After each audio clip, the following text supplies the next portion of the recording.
uncharted skies are not owned by a lie, or some old messy guy.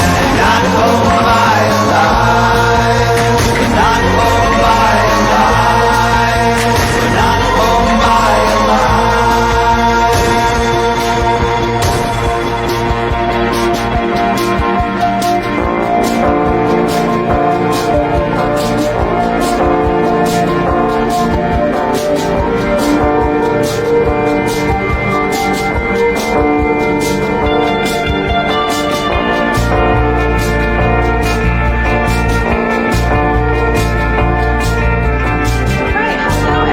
And welcome to OMSI's Virtual Science Pub. My name is Ashley Jamison, and I am the Classes and Outreach Coordinator. I will be your host tonight, and I'm very excited to learn more about fires in the Arctic. But before we get started, I have a couple of things to tell you that will be happening at OMSI. OMSI is committed to sparking curiosity and igniting imaginations. To help everyone at home, we have crafted and curated all sorts of engaging science activities and experiments to inspire you to experience the wonder of science from wherever you are. Visit omsi.edu for more information and resources. And if you do any of these science activities, please do send us photos or videos so we can see how great of scientists you actually are. I hope that you enjoy tonight's pre-pub. Oh, I'm sorry. We will be going to the pre-pub trivia shortly, and local artists Rowan by Billy the Goat. They will be playing a live concert in OMSI's Planetarium sometime in 2021. Putting on these live shows takes a lot of work, and we have an amazing partner that helps us make this happen. A big thanks and shout out to Celestream for providing the live streaming services for tonight's Science Pub. We really appreciate their support.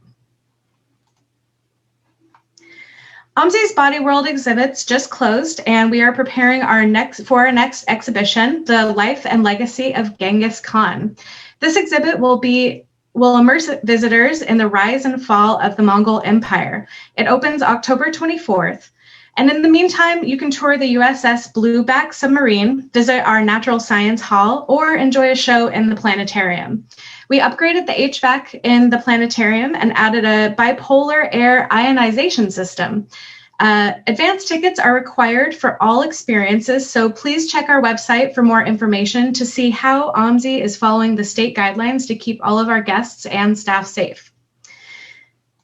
And guess what? There's something you can do to support our local community. We have some outstanding food and beverage partners, and I would encourage you to put the pub back into Science Pub experience. So go ahead and please order some of the delicious food and tasty beverages from one of our partners around the state. Tonight's event will be really similar to our regular Science Pub program. And for those of you that don't know what a regular Science Pub looks like, we are going to begin with Arctic Fire themed trivia game that is a warm-up for tonight's talk. So please go ahead and grab a pen and some paper so that you can participate. After that, we'll have a 50-minute lecture by Randi, Jandt. For the question and answer, you can submit your questions at any point during the lecture in the comments in our live feed. That's that little chat box. We will collect them, and after the lecture, I will ask your questions to our speaker. If you enjoyed tonight's lecture, please consider making a donation or purchasing a Science Pub pint glass. Don't worry, there's no pressure to donate. Our mission at OMSI is to inspire curiosity by creating and engaging science learning experiences for people of all ages and all backgrounds. So please sit back, relax, and get ready for a very wonderful lecture. All right. So this week we have one of our awesome educators, Miss Jennifer Powers, joining us to play along with you at home. She's in charge of education for our featured exhibit. Please give a warm welcome to Jen. Hey, Ashley, thanks. Oh, hey. Oh. Okay.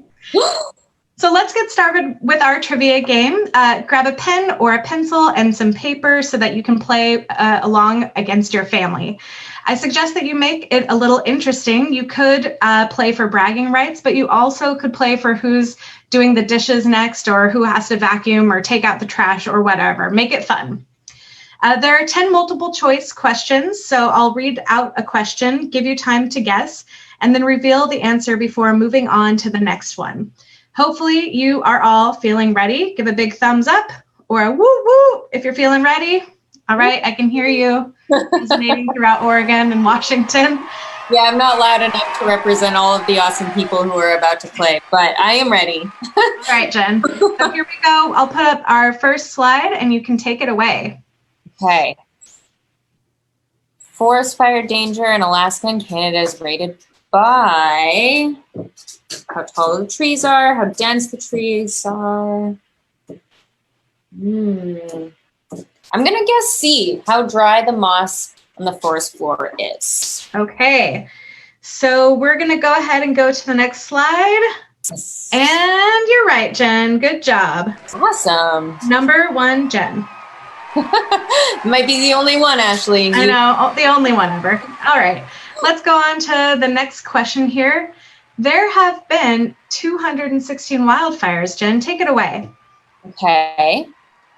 Greater than 1,000 acres in the U.S. since 1997. What percent were in Alaska? You know, I did. I feel like I've done a couple Science Club trivias about forest fires, and I never guess that they're in Alaska or that the earthquakes are in Alaska, and I'm usually wrong. So I'm going to go with the highest percentage, D, a lot are in Alaska. All right, a bold move by Jen. Let's see what it is here. Woo, she got it right. Wow, but 8% were in Oregon. That's also quite a lot. That is actually quite a lot. All right, let's head on to our next one here. What percentage of the United States carbon stocks and plant material are stored in Alaska? See, 2%, 15%, 33%, or 100%? 100% sounds ambitious. But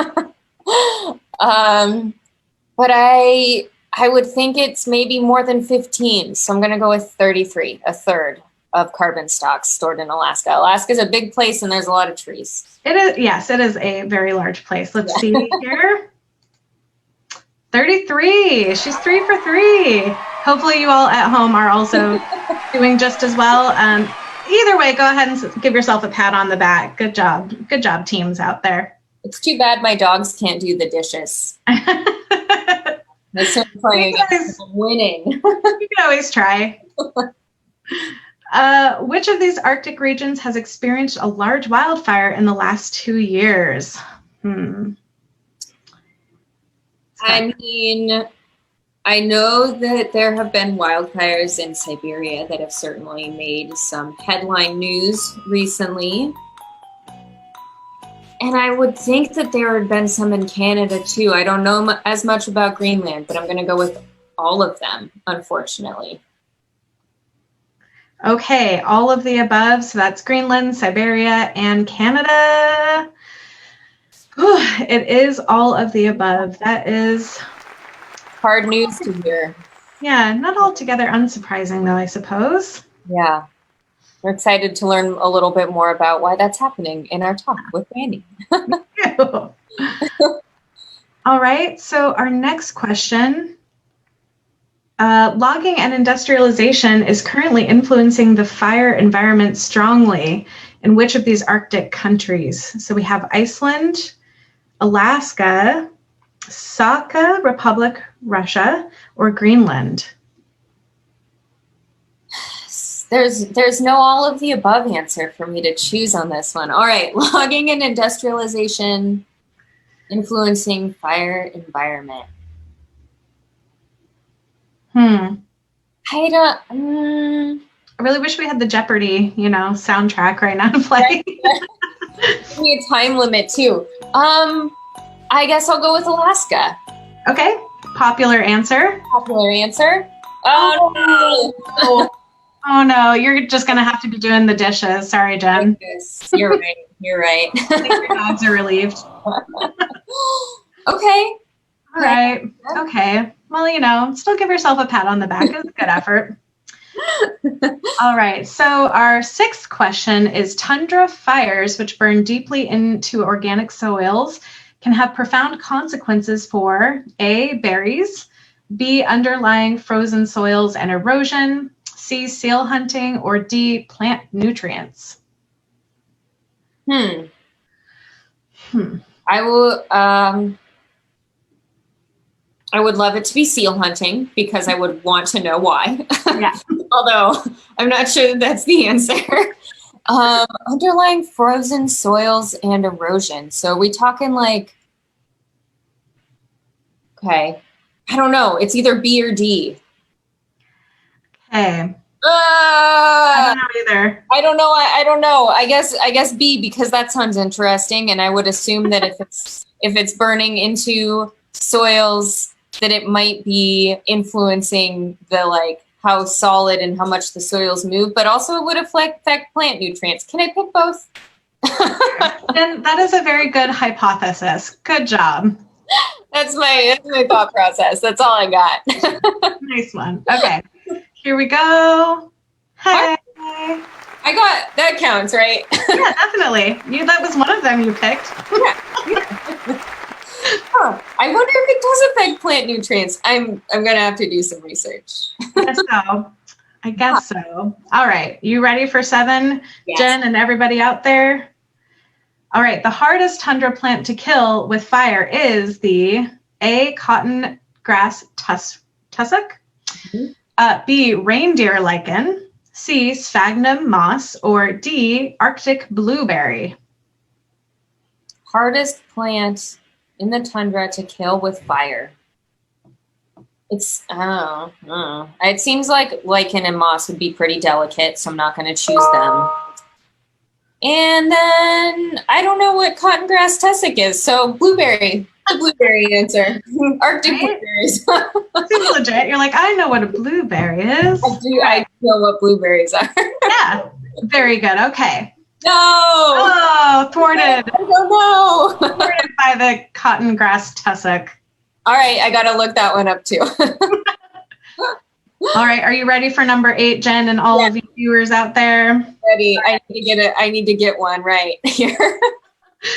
Most of the burned acreage in the Arctic and subarctic Canada and Alaska is attributed to A, lightning, B, methane spontaneous combustion, C, humans, or D, the aurora borealis, otherwise known as the northern lights.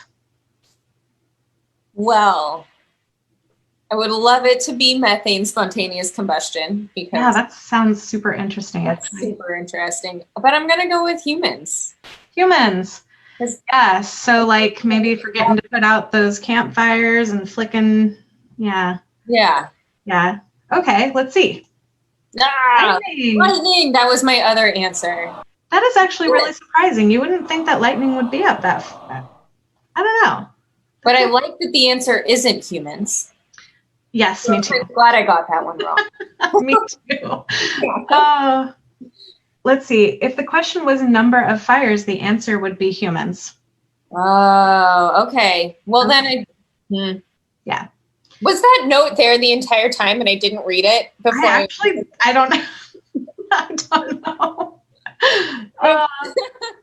Highly possible. Of not reading the instructions on your quiz before you take it.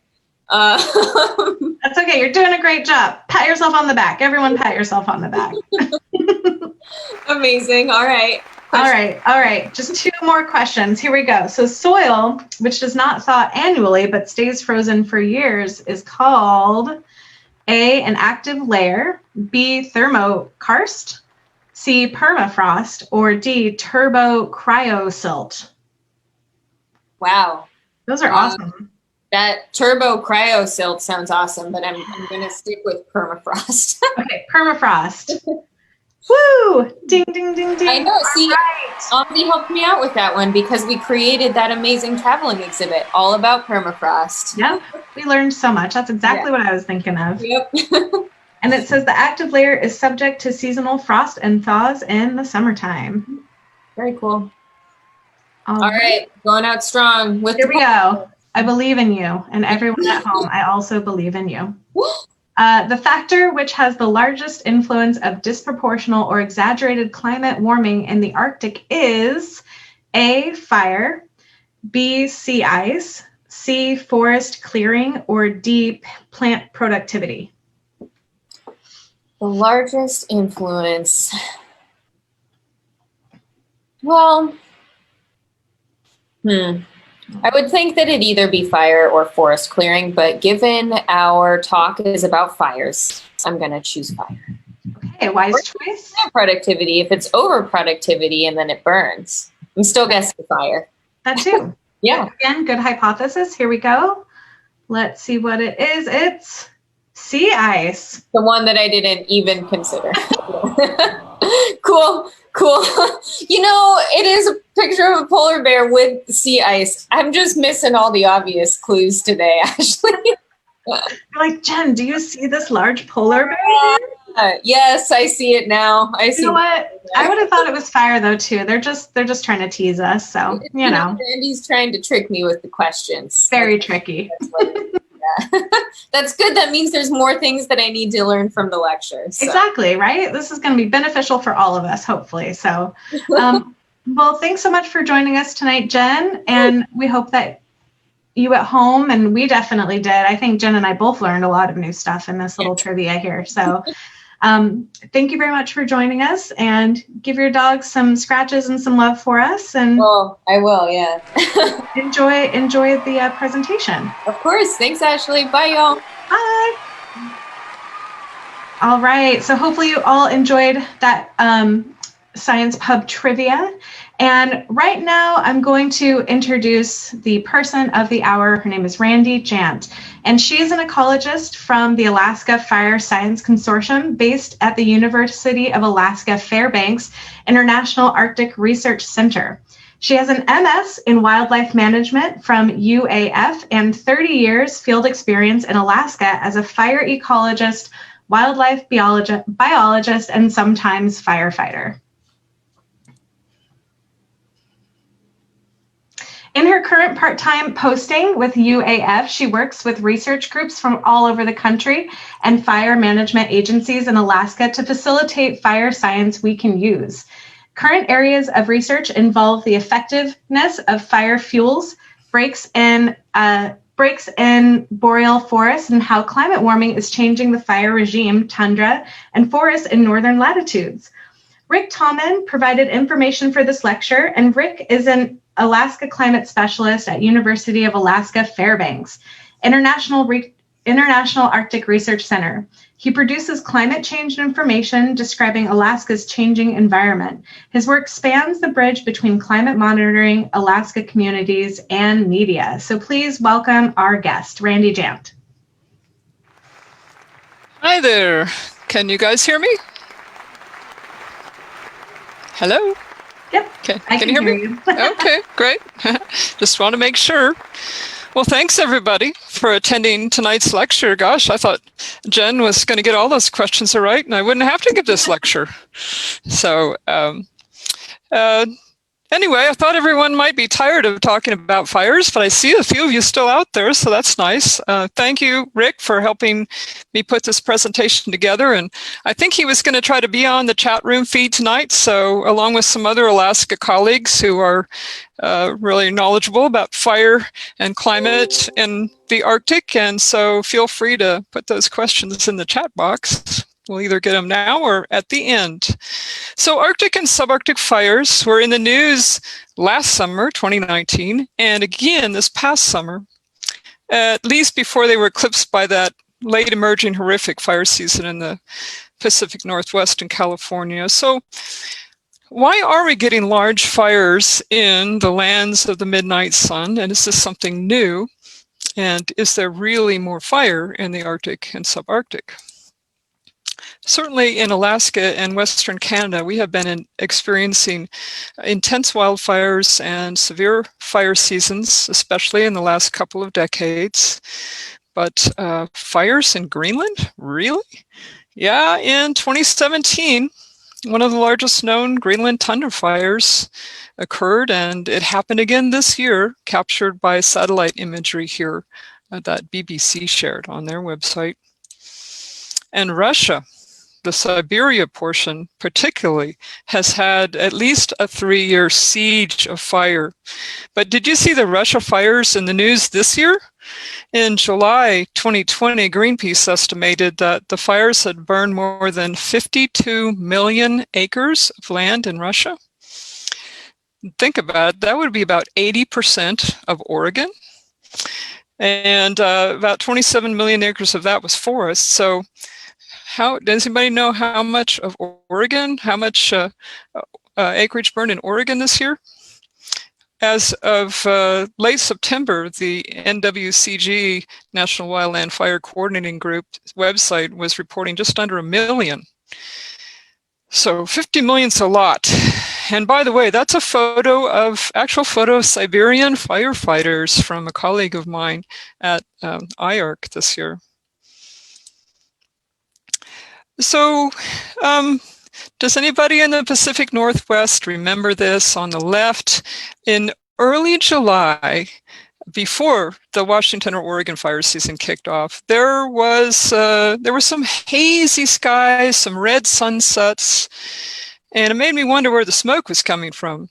Well, you can see in that imagery from NASA's plume tracker there on the left now, that it came straight over from all those fires going in Siberia in early July and hit us right here in Washington and Oregon. Very interesting, isn't it? And on the right, that animation shows another incident back in 2018 when there were large fires going in Russia. And that time, you can see the smoke drifted right over Alaska. So Arctic fires affect more than the Arctic.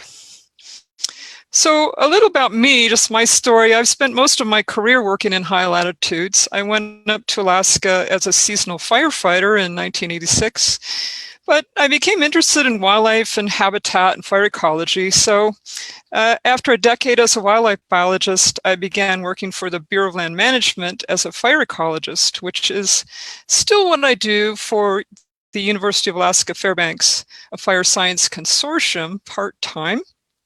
And throughout most of that time, I've also maintained a red card and taken an active role in firefighting on teams, like here in about 10 years ago on a fire up by the Yukon River as a logistics chief.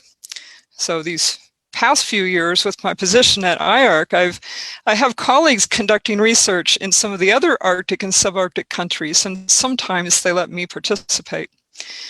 Now to answer that question in the title, why is the Arctic burning? If you guessed it has something to do with climate change, you'd be right. So let's look at Oregon first. On this graph here, you can just see the annual mean temperature back as far as they kept records, which was 1895. And if you look at the gray and black part of that curve, that's already happened. So in the last 100 years or so, Oregon has warmed an average of about 2 degrees Fahrenheit. The red and yellow projections to the right are the estimates that they think for the future. The red would be business as usual climate projection, and the yellow would be if we really get serious about doing something about emissions and climate change. So, okay, 2 degrees, right?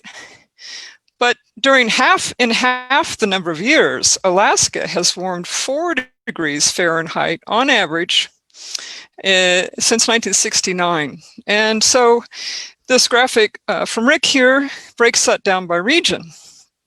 And notice that the northern part of Alaska has warmed the most, almost 6 degrees over that time, whereas to the south, like the Aleutians, it's more, just a little bit more than it has in Oregon. So, and remember from the trivia, Alaska lands are not an insignificant portion of the US, about 18% of the US landmass. And just by the way, there's a lot of fascinating other information about the changes in the environment up there in Alaska by Rick's little publication here. It's available online, Alaska's Changing Environment. You can download it. It's really interesting. It's only about a dozen pages. So anyway, NASA has this cool tool online where you can look at worldwide temperature trends with a custom set of years. So I just looked at my life, right? So here's how much the world has changed. The temperature has changed, mostly warmed. a little tiny bit of cooling down there in Antarctica over the span of my life, and the lifespan of one insignificant human. And this is in degrees Celsius, so multiply by 1.8 to get degrees Fahrenheit.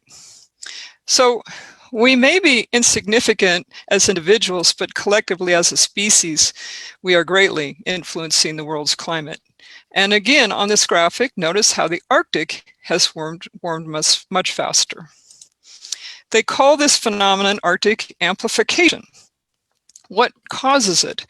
A lot of it has to do with the loss of reflective sea ice. More heat is trapped in that darker, now open water, and then it's re-emitted as heat locally, just like the black car versus the white car in the parking lot.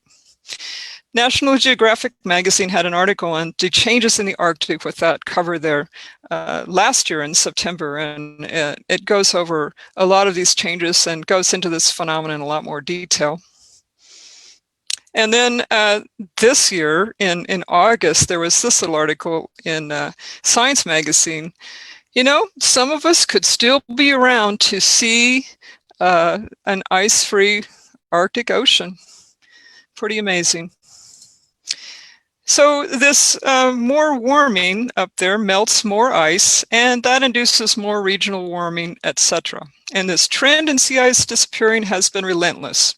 As that graphic shows, over 40 years, it's down by nearly half. The blue line, the blue area on that map figure there is the minimum ice extent last September in 2019, which is when sea ice normally reaches its minimum every year. Compare that to the white area, which was back in 1988. And notice that there is so much more ice up there in the vicinity of Alaska and northern Russia.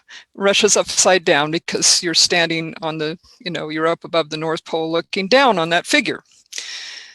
So that has, that lack of ice has important implications, not only for animals like walrus and polar bears, and also indigenous peoples that rely on the habitat for foraging. But it's an important feedback to the overall climate warming because, again, well, the ice is white and reflects the sun's energy. The dark open water absorbs it and re-radiates it as heat. And it also causes problems like this, coastal erosion. I took this photo on the left a few years back on a field trip up to the North Slope. It was my first time to see this coastal erosion firsthand. And it can be 20 feet to 90 feet a year in places falling into the sea. It's caused by the open seawater during the storm seasons in the spring and the fall bashing that fragile shoreline, which, as you can see, doesn't have a lot of rock in it. And instead of the ice being shore fast and protecting the coast. And glaciers, land ice too, around the world are shrinking.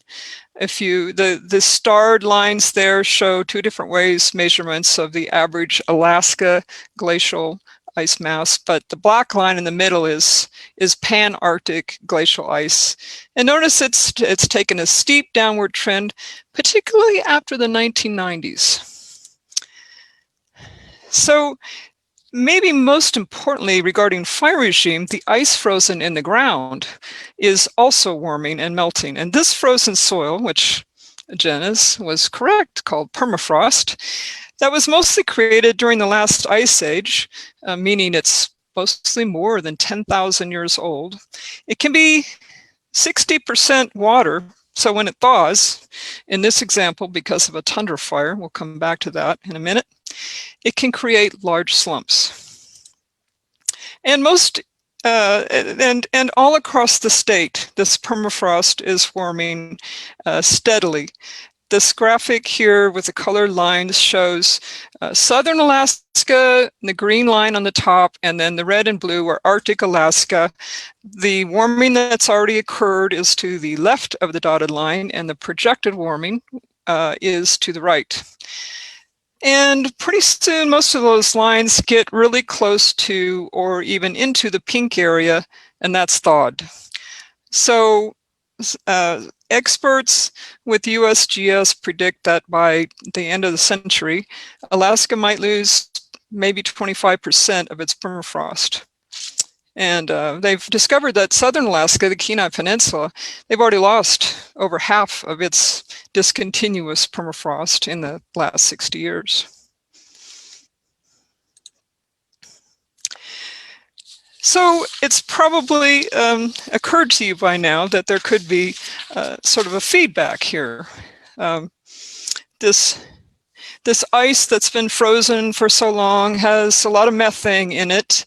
When it starts to thaw, you can sure smell it. I can tell you, standing in one of these ice wedges like this. And by one calculation, the carbon emissions over the rest of the century from melting permafrost could average about 1.5 billion, with a B, tons per year, which is about the same as the current annual emissions from fossil fuel burning in the whole United States. We'll get back to the topic of permafrost and wildfire in a minute, but I just wanted you to know that this is going on, this warming and melting is already happening Arctic-wide, even without fire. And that is thermokarst opening up in the parking lot behind my building up at the University of Alaska Fairbanks.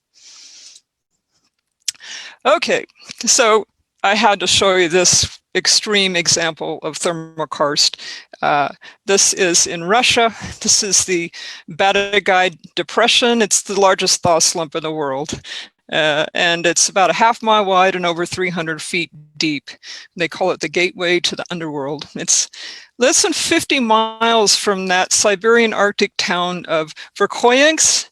You remember that? It had 101 degrees temperature on June 20th this year. It blew away their old record by, like, I don't know, 30 or 40 degrees. Anyway, this depression started as a gully on a slope they logged in the 1960s, and the scar has expanded every year as the permafrost thaws and more sediment erodes away.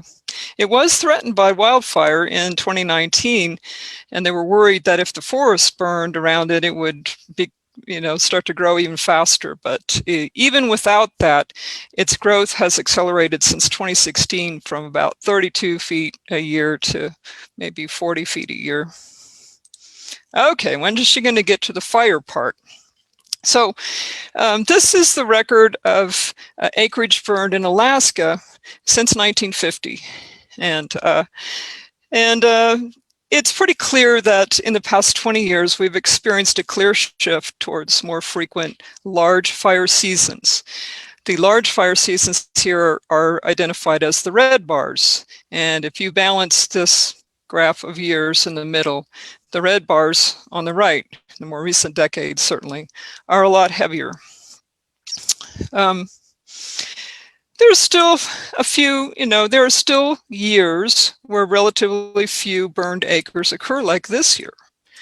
But in spite of that seasonal variability, the evidence is pretty clear that Alaska's fire regime is intensifying. The increasing area burned, fires that burn deeper into the duff, survive over the winter, or burn the same location after just a few years, are all consistent with the predicted effects of climate change. But as a second line of evidence, consider where there's smoke, there's fire. This is the long-term record of smoke impacts to visibility at the Fairbanks Airport, thanks to Rick. And so it looks really similar to that previous graph.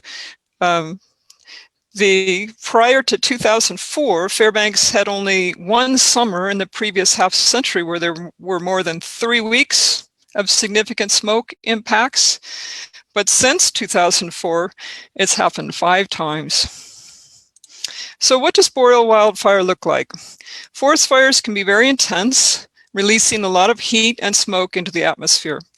Once they get a head of steam like this, they can be very hard to stop, except by counter fires that remove the fuel in front of them. The trees are naturally dense and they have foliage all the way down to the ground. And And the trees normally will perish in a wildfire, but they're adapted to reseed, so these forests generally reestablish. Tundra fires tend to be driven by wind, if the large ones. And one thing about tundra fires is the smoke from those fires can be very acrid and choking. This is shows the bogus tundra fire from 2015. So evidence is mounting on many fronts about how sensitive the boreal fire regime is to temperature, and particularly, of course, it's these summer temperatures, shown here since 1925 for Alaska, some annual summer, average summer temperature. Notice the 10 warmest summers, those are the red dots, are all like after the mid-1970s, and the 10 coolest summers, those are the blue dots, all to the left of before the mid-1970s. Pretty striking. So the reason for this sensitivity, a lot of it has to do with the vegetation characteristics. So those layers of moss and moss duff that comprise the forest floor under the boreal spruce forest are what causes this. And these layers of live and dead compacted moss that my lovely assistant Jen there is showing, she's cut one out of the ground, they not only carry the fire as a surface fuel, but also contain most of the biomass that's available to burn.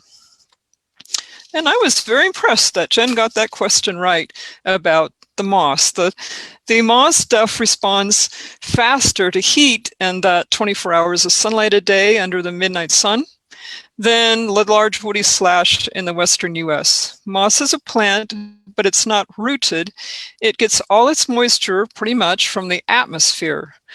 The surface to air volume ratio of this kind of feather moss is probably about double what it is for pine needle duff. That's just a fancy way of saying it's very fluffy. You've all seen this material at the garden store, like bags of peat. So what this means is that we don't need extended drought to have big fires in the north. This moss fuel loading can be 40 or even 100 tons an acre in typical black spruce stands, with the trees maybe contributing another 30. And usually it's just the needles on those trees that burn in a fire, and the blackened boles of the trees would still be standing often. So in contrast, compare that to a typical Pacific Northwest forest. In interior areas, you might have 15 tons per acre of pine needle duff there. So instead, in those forests, what we worry about is that fuel loading in the down woody debris, right? Those dead logs and branches and slash on the ground. So there's a picture from Oregon. And by the way, I hope you realize that slash from logging can actually increase the amount of dry sticks and logs available to burn for a number of years. Prescribed fire, on the other hand, consumes more of that small fuel. There's something to think about. Okay, so with more heat, the fuels, and whenever I say fuels, I'm always talking about burnable vegetation. They're drier and there's more combustion. This is the 2016 Fort McMurray fire. That was the one from the news bite earlier where 80,000 people had to evacuate. It was really remarkable that there wasn't more loss of life on that fire. It burned right through downtown Fort McMurray, just destroyed it, businesses, and burned about 1.5 million acres of boreal forest. It ended up costing about $3.5 billion with a B in insured losses. That is the largest such insurance loss in Canadian history from any natural disaster.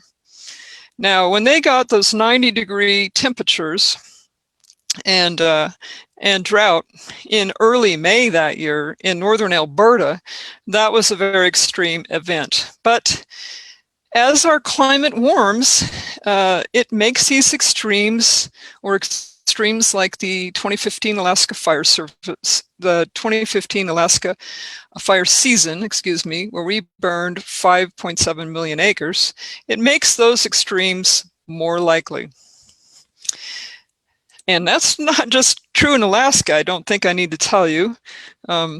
Oregon fires this year burned, we said, what, about 1 million acres, right? As of September 22nd, Oregon had spent $53 million on firefighting. That triggered their insurance policy with Lloyd's of London, and they'll probably pay the next $25 million. I bet they'll spend all of that.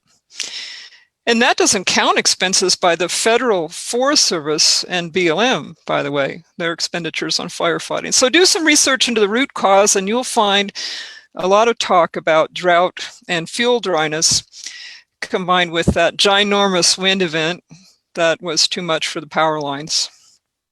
On the right there is a little figure from Wildfire Today magazine, where they just took the data from the National Interagency Fire Center, and it just plots the acreage burned in the continental United States, excluding Alaska, through the years from 1985. And notice the steady trend. Now, some people want to blame this trend on past or present forest management, and that is surely important in some areas, but it's very likely not to be the only factor here. So back to the Arctic. It's a good natural experiment because there actually isn't a lot of, there hasn't been a long history of fire suppression as down in much of the western US. There is not in these fire-prone parts, these type of forests here, there's not a lot of commercial logging, so logging hasn't been restricted or anything like that. There hasn't been a lot of grazing. It's kind of in a natural state. It's an interesting natural laboratory experiment into the effects of climate warming on the fire environment. So this type of spruce forest here, called black spruce, is very common across the interior of Alaska. There is certainly larger timber in south coastal rainforest, and there's big white spruce stands along rivers, but this is kind of typical here. The trees are small but dense, and they have branches all the way down to and into the moss, and the foliage tends to be dry. There's not a lot of moisture in it. It's interesting that the fire behavior models used for this kind of forest are most similar to the ones used for tall, dense brush, such as California chaparral. Most of the wildfires occur between the two mountain ranges in Alaska, between the Brooks Range to the north and the Alaska Range. This just shows you large fires by decade, and notice most of them in what we call interior Alaska. And birch stands, birch and aspen stands can burn, but so far in our experience, it has to be unusually hot and droughty for that to occur, as it did there in 2019 in that McKinley fire on the bottom. And so here you have it. We have more summer heat to dry the fuels. We have these other factors too. Rainfall is in green here, by the way, because that's going to help us some. I'm not sure California and Oregon can count on that kind of help, but let's go through these in order. So season length, one way to measure that, and there are many ways, there's growing season, there's a lot of other ways to look at this. They all kind of tell the same story. But this, you're looking here at snowpack, based on when 50% of the state is snow covered. And from 1997 to about a 20-year period there, what has actually happened is that the snowpack is about a week later in the autumn and melts 2 weeks earlier in the spring. On average, with a lot of variability, you can see that because the gray bars are all over the place, but that's on average, and that is, think about it, since just the 1990s. Now that picture on the bottom is in 2016 when we had the earliest smoke jumper fire ever. They've been smoke jumping for 67 years at that point in Alaska, and that's the earliest jump ever in April 17th down by Palmer. We don't expect to be in fire season then in Alaska. Rainfall, as I said, might help us a little bit. It has increased in all regions of the state over the last half century. And you can see it broken down by region there in Rick's graphic. The last couple summers have been particularly wet in interior Alaska, which has helped us with fire season. However, research indicates that in order to offset 1 degree of temperature increase, you need to have about 7 to 10% more rainfall. And if you look a little bit at that graphic, you can see that in the best cases in northeastern Alaska and southwest Alaska, we've had about enough rainfall increase to offset 2 degrees. And remember, we said on average, we've seen 4 degrees of temperature increase. So we wonder, is it going to be enough? And the other factor is with more convective precipitation, it comes more lightning. And so that little graphic on the bottom there is a new research study that a colleague used the Alaska Fire Service lightning detection data. They've had an automated lightning detection system since about the late 1970s.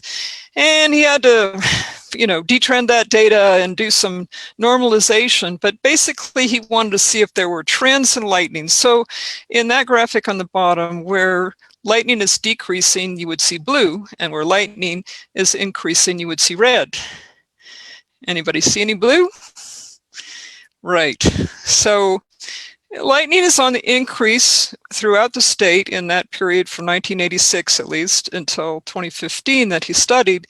And it's up considerably in certain parts of the state, like the upper Susitna there, 6 times increase, northwestern Alaska 6 times, doubled in the upper Yukon area, and then increases on the north slope. The northern part of Alaska are just ridiculous. Basically, lightning storms up there are kind of a new phenomenon for North Slope residents. So that lightning phenomenon is not just the Arctic. This study by Romps was published in Science in 2014. It predicts about 12% more lightning per degree Celsius, remember 1.8 degrees Fahrenheit, of warming in the contiguous 48 states. So why is lightning important? Fire statistics show the largest number of fires are human caused. And that's true in Alaska and Canada, same as the Western US. But we snuff out most of those little fires around homes and villages pretty quick. We can respond quickly off the road system. But it's often the ones burning in remote areas, usually caused by lightning. Those are the ones that often get big. And that's why most of the burned acres are attributed to lightning in the north. All the king's horses and all the king's men couldn't put out every fire that starts when there's 61,000 strikes within a week in the middle of fire season in Alaska, which has happened in the last few years.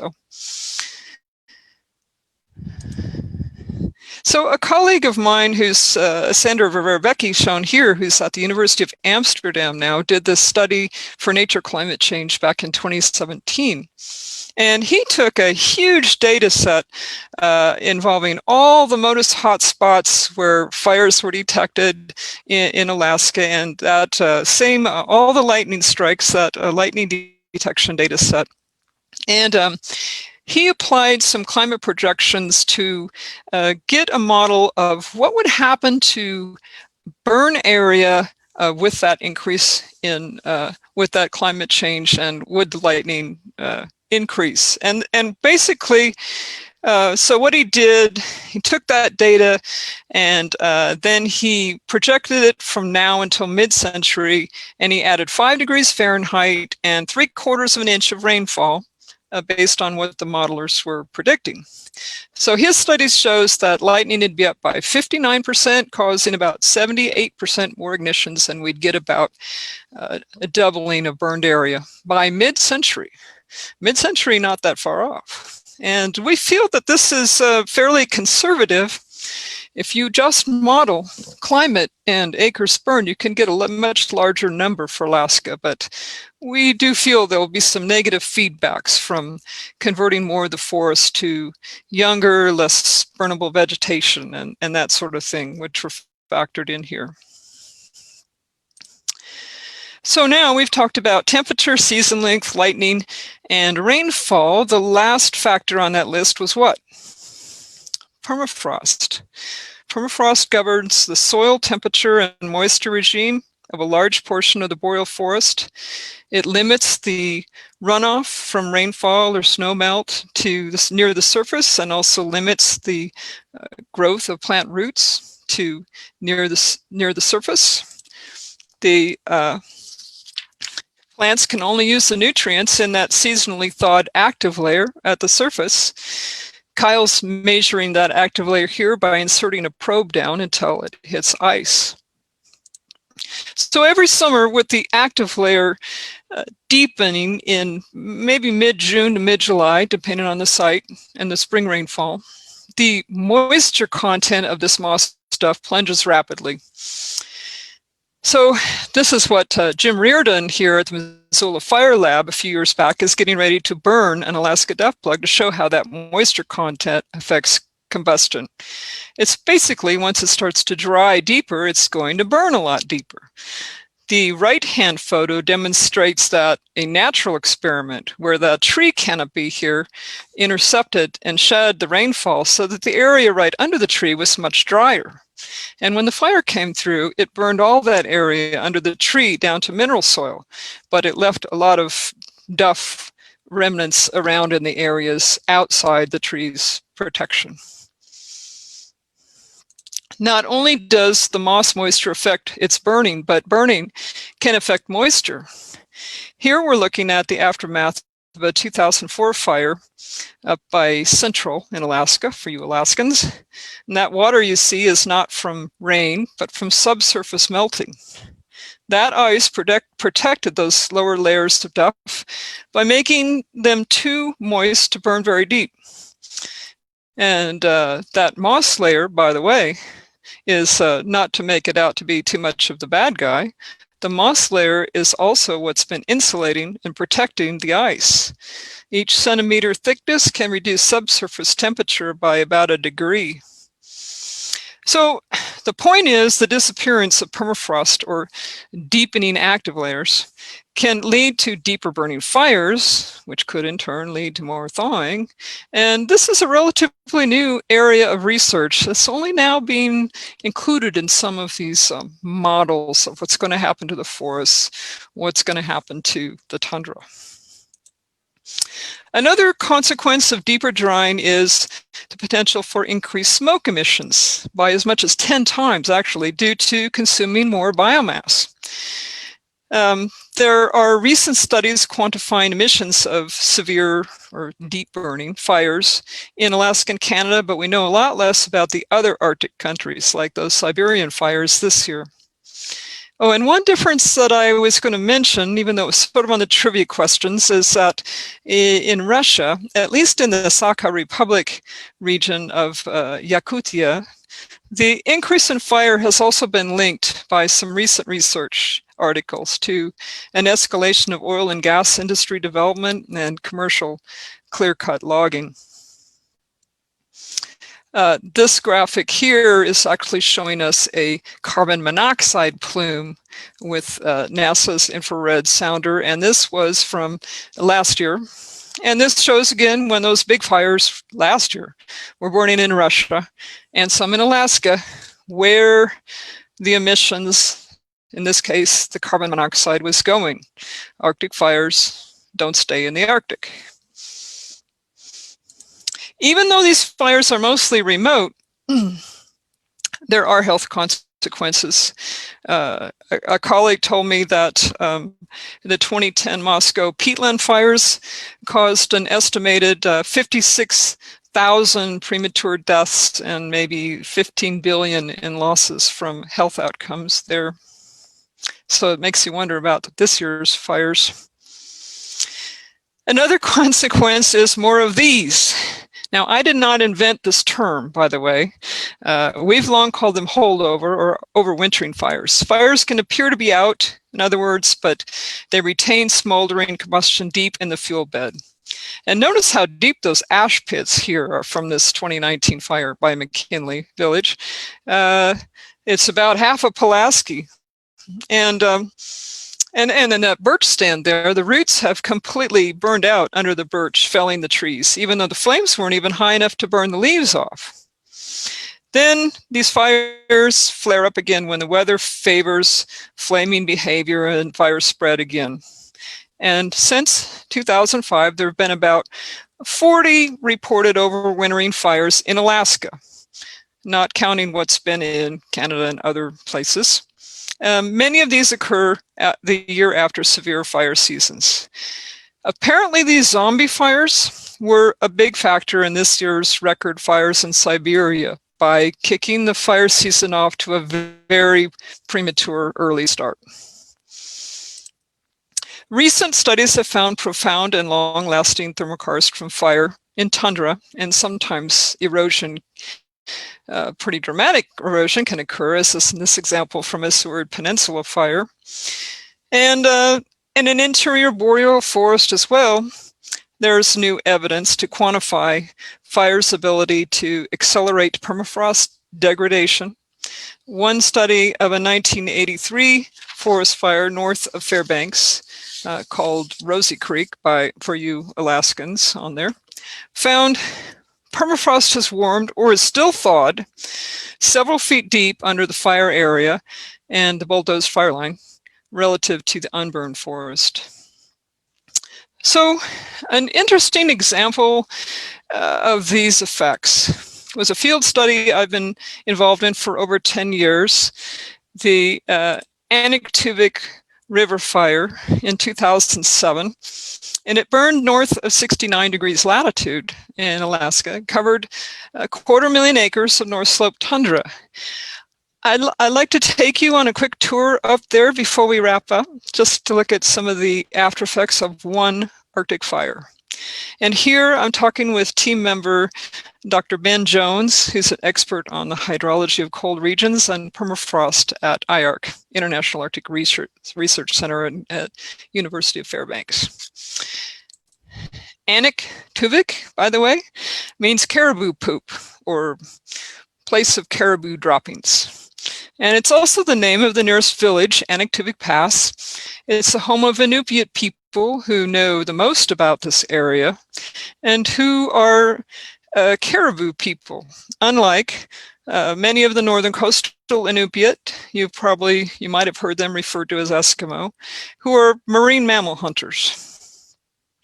So burn severity, again, as measured by the depth of consumption of the organic material, moss and duff layers, was unusually high in this burn. The consumption to mineral soil, like you're seeing there on the right, is almost never seen in tundra fires, rarely in Alaska, but we did see some on this fire. Half of the burn was classified as high severity, showing that's the graphic by Crystal Colden on the left, and only 18% was low severity. Definitely unusually high burn severity. Conditions that contributed to that in this year were record drought on the North Slope in the latter part of summer and record heat that year. Why it looks brushy in that plot on the right is because the mineral soil and the moss layer has burned out everything, including taking all the roots out from under those shrubs. So what we found in this plot was just like the branches of the shrubs laying on silt without any roots. Kind of weird. The burn size and this dramatic consumption, seen again in this plot where everything was consumed to mineral ground or frozen ground, one or the other, resulted also in heavy smoke production during this event. At a broader scale, the burn continuity was also unusually high, consuming the riparian stringers and those wet polygonated depressions there, which are normally are maintained as unburned occlusions. Here's an area dominated by cotton grass tussock, which did not burn as severely. And we're out there in early spring after the fire burned, the start of the North Slope growing season in early July, and those tussocks are already sprouting up nice and green. The cotton grass tussock, I like to call it the ponderosa pine of the Arctic. It's almost impossible to kill with fire.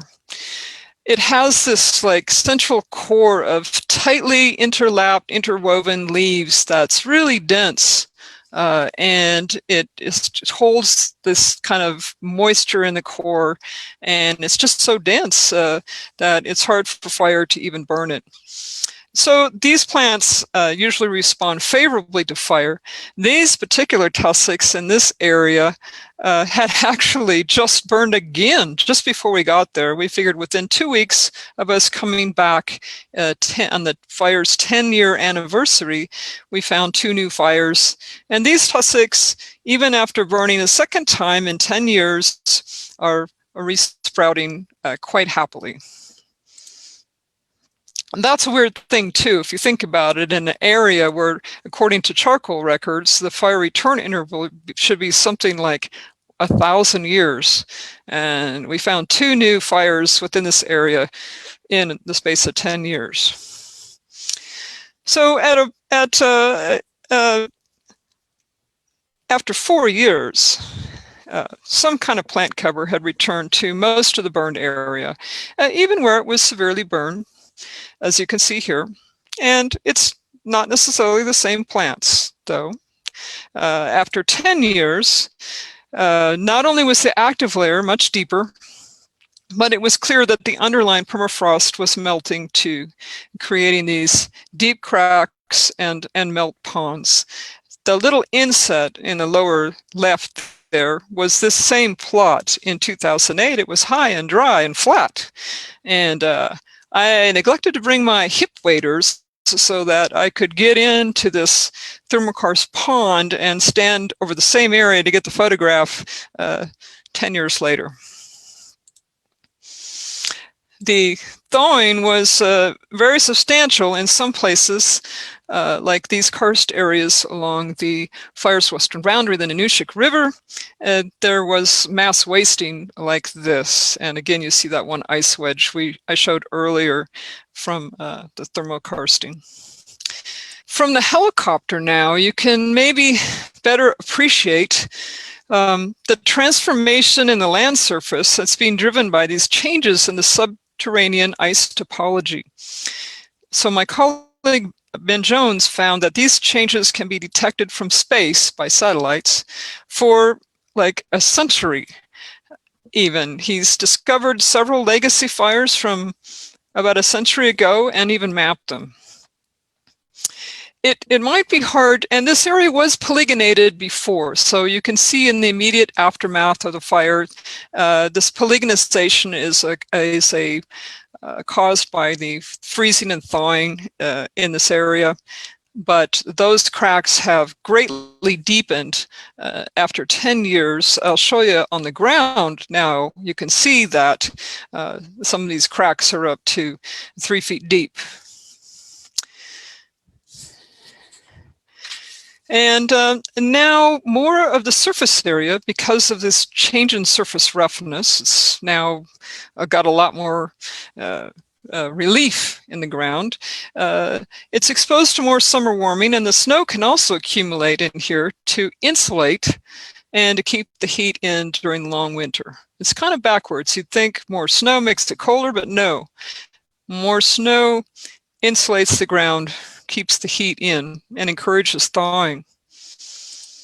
In the helicopter again now, can you see the difference between the burned area to the left and the unburned area on the right?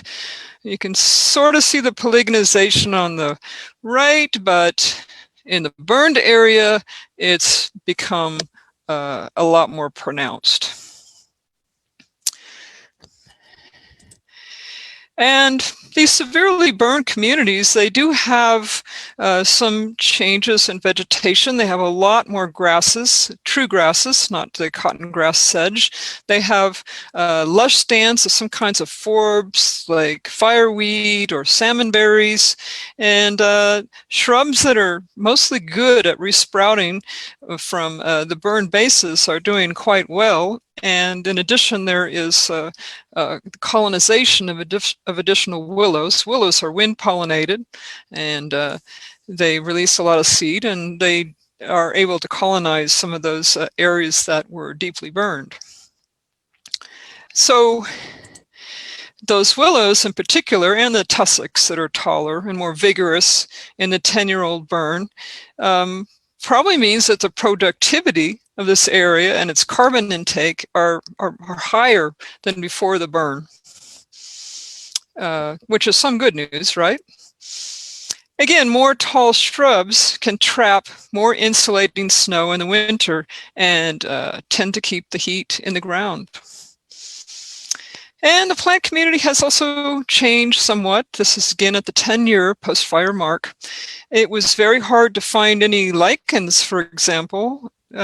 Here's a few little tiny sprigs we found regenerating where they weren't being overshadowed by taller shrubs or other vascular plants. Lichens are, they're also called reindeer moss sometimes. They're an algae living in a fungus hotel. It's a symbiotic organism, very cool. And they're exquisitely sensitive to fire. Even nearby fire kills them, seemingly with the heat. And they take a long time to recolonize an area. So this is like about what we found after 10 years. Unfortunately, these are a favorite food of caribou. And across North America, caribou are in decline overall. Biologists worry that changes in habitat, like more frequent fire, may not be helping. So here we go. In conclusion, I hope we got out of this presentation that the moss and organic duff layers that form the boreal forest floor have these unique characteristics that really amplify their flammability in a warming climate. And that weather patterns along with that favor thunderstorms, increasing trend in warm summer days, longer fire seasons, and shrinking ice and melting permafrost all contribute to the more severe wildfire seasons in the north. So with that, I guess we'll open it up for questions. All right, and thank you so much, Randi, for all of that really interesting information. Your work is fascinating. So for those of you out there at home listening, please make sure you are submitting any questions that you might have for Randi. But in the meantime, we did have a few pop up. Our first one is, do you think that Oregon will continue to see such bad fires like we had this year? Or was this year just a fluke? Well, it's, I wish I had a crystal ball. You know what? I'm going to talk about California instead, okay? So bait and switch. So California in the last 10 years has had the six of California's 10 largest fires have been in the last 10 years. I mean, who could explain that, you know? I think there's a lot of things going on in Oregon. I think they're trying really hard to try to find surrogates for fire in areas where we just don't feel like we can live with fire. Fire is a natural component of many of the forests. Many of the forests, like ponderosa pine, classic examples, designed to burn very frequently, every 15 to 25 years. And we just can't live with that for many reasons, mostly because we've built towns and houses into those areas. So there's a number of things that have to happen to help Oregon, or I think we will continue to see large fires and that is a combination of, well, hopefully on a larger scale, we'll do something to mitigate the climate change, but we need to do some forest management changes. We need to do more prescribed fire and allowing natural fire, and we need to think about where we build homes and neighborhoods. And if we do build in areas that are somewhat vulnerable, we have to think about the construction and the prepping of vegetation around those homes. And that last one there, that hasn't received enough press yet, in my opinion. Thanks for the question. Yeah. And should I stop my screen share now? Does Jason have a screen to put up, or? No, I am not entirely sure. Let's see. I think we'll just keep going. And okay. Oh, yeah, go ahead and stop sharing. Okay. Right, wonderful. All right, so I'm just moving things around a little bit. Our other question here, let's see, it had to do, which also was a little bit about, humans being in these areas where we have fires coming in and they are being displaced. But this one is actually specifically about the other kinds of creatures that live in these areas, in these Arctic areas. If you see the movement of the wildlife, being displaced and then coming back, or, what does the wildlife do when these fires take place in the Arctic? Mm-hmm. It's a good question. So it all depends on who you are, right? So if you're a little lemming or some small Arctic mammal and it burns, it might destroy your home initially. But then with all that nice lush green grass that comes back and lots of nutrients in those new grasses, boy, we just saw an explosion of little Arctic mammals up there for a couple of years, building little middens everywhere. And then their predators, the short-eared owls and foxes or other predators like that can take advantage. Other wildlife, I mentioned the caribou, they're sort of a poster child, they search really hard for those lichens. And those lichens, even though they're only this tall, is an old growth species. And really, to get a really nice, good, solid, extensive a patch of lichens can take like 100 years. So that's why I say we're worried about more frequent fire. In the short term, caribou herds are very mobile. They migrate, as you know, they move a lot. They can go someplace else. But as those someplace else's all start to burn more, don't think that's a good thing for caribou. Yeah, probably not. That's interesting that they're eating lichen that are over 100 years old. Mm-hmm. So and they work hard at it. You can go to a place up there. We saw some of these places around the fire because we put in comparison plots and unburned too, right? Mm-hmm. And in some of those lichen dry ridges where there's a lot of lichens, the caribou had what they call cratered, and they have big feet. Caribou have big feet compared to their body size. And they crater and they dig down through the snow. They can smell lichens apparently through 4 feet of snow. But they dig down and they really mine those little guys out. It is amazing. They are really designed to do that. Yeah, highly specialized creatures. Other fauna, moose, for example. There are some moose now on the North Slope. Most people feel that their moose are sort of moving north in Alaska, have been for the last 50, 75 years maybe, as there are more shrubs now in the Arctic, which is a whole nother lecture on shrubification of the Arctic. But they will also take advantage of some of those willows and things that are coming back. And if the snow is not too deep, though, they'll be able to get to those willows. Very good. So we have another question here, which is more about the job that you do, and perhaps less about the research, but maybe it could be. What is your favorite part of what you do? So the cool thing about my job now is I didn't mention too much, but I work for this thing called the Alaska Fire Science Consortium. And our money actually comes not from the university itself, but through the federal agencies with the Joint Fire Science Program, which is the Department of Interior and Forest Service, who sponsor these regional consortia in different parts of the country. In Alaska, we're a region unto ourselves, so we have one. We're just like a small handful of people.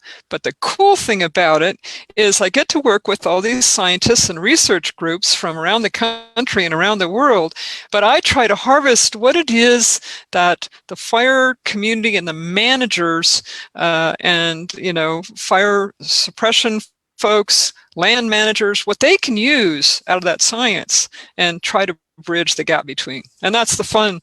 That's what I really enjoy. Seeing people plan for the future with all of your stuff that you do, your research. What's the point of all this science if we don't do anything with it? Good call. So you've probably seen many, many interesting things in the field. I know recently I saw a video of, you were talking about the zombie fires, and there was something posted about a fire here in Oregon that was also burning underground, probably similar to a zombie fire, but it was still very active. You could see the flames. But I was curious just about other interesting things you've seen while you're in the field. Being so far north, you have the opportunity to see things like aurora borealis or northern lights or other maybe phenomena that we don't know about, either fire related or not. Well, of course, there's nothing like the Northern Lights. It is a beautiful phenomenon. I'll tell you my number one thing about Alaska and why I went up for just one summer in 1986, and but I got on an airplane to go to a fire, and I started flying out of Fairbanks, and I flew over forests and ponds and lakes and streams and meadows, and there was nothing, no house, no road, no trail that I could see. It was just this wilderness, and that entranced me.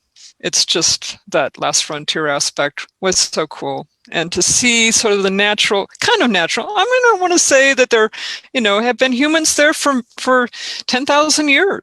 With indigenous peoples and all that. But there's a lot of country that is not dominated by human footprint. And that was really cool. Yeah, it seems like it'd be amazing to see. Let's see, we do have another question here. For prescribed burning to work, how frequently will the same areas need to be burned, and how large should those areas be? Mm-hmm. Well, that's, the classic answer, of course. It depends.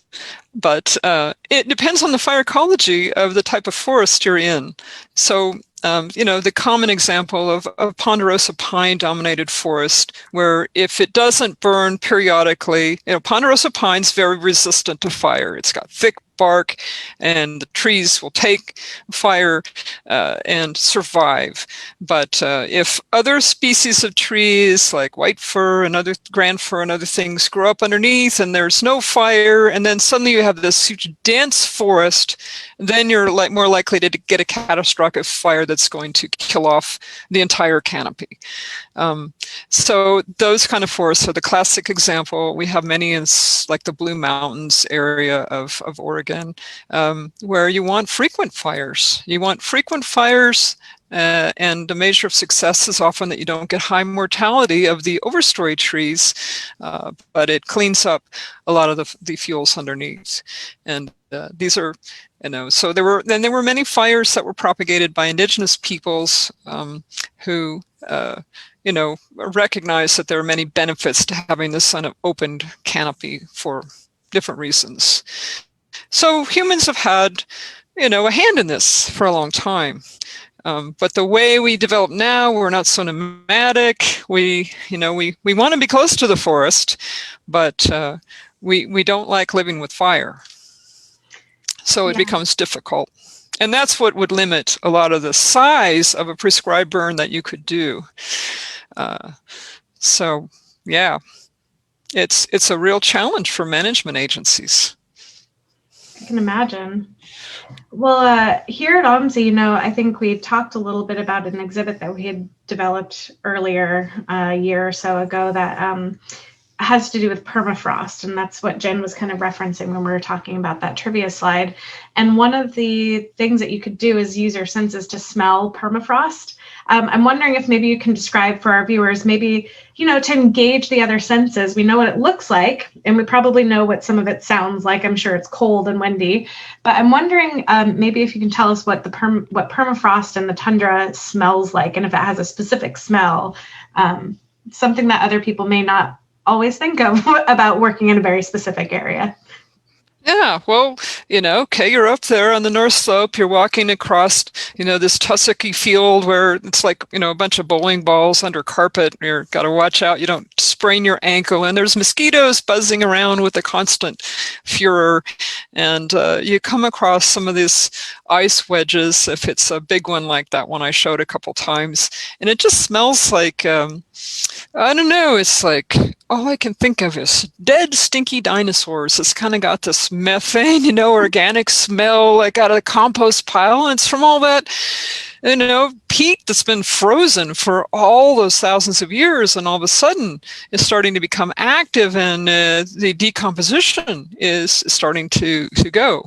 And so it's really quite remarkable. I can't really compare the smell to anything else. That's kind of what I thought when I smelled that little can. My only last question that I have too is, I've seen articles recently in Russia where we see holes kind of opening up in the ground, releasing a bunch of methane. I'm sure you've seen that too in your work. Yeah, in fact, that was also a fairly recently described phenomenon, within the last decade. And a colleague of mine, Vladimir Romanovsky, up there at the International Arctic Research Center, was sort of on the forefront with a lot of people trying to figure out what the heck, when they'd see this big pit, it looked like an explosion. Yeah. And, they're like, what's going on here? And, is the methane, exploding or what? And so basically it's like a giant methane bubble that develops in the ground until it just gives way and creates these big pits. And now they're starting to be better described. But this type of phenomenon happens in certain areas where there's very deep, permafrost can actually extend 1,000 feet. It can be really deep. And so in these areas where they have this deep, very old permafrost, which they call a yedoma, is where you would see those kinds of phenomena. Yeah, that was just so wacky to me. I couldn't believe it when I saw that, and I thought, wow, what an interesting new thing. It's kind of fun to see the new discoveries happening out there in the field in these really remote areas. Yep. Looks like we have another methane related question real quick. So can methane be capped and harnessed for energy? That's a fantastic question. Yeah, well, it can. One thing that's sort of limiting in remote areas of Alaska is that, methane is the byproduct of oil extraction on the North Slope and those North Slope oil fields. But we've been trying in Alaska for many, many years to get a pipeline to bring that natural gas down to power our homes in Fairbanks and other places. And it's just a long ways up there. And so, economically, it hasn't worked out yet.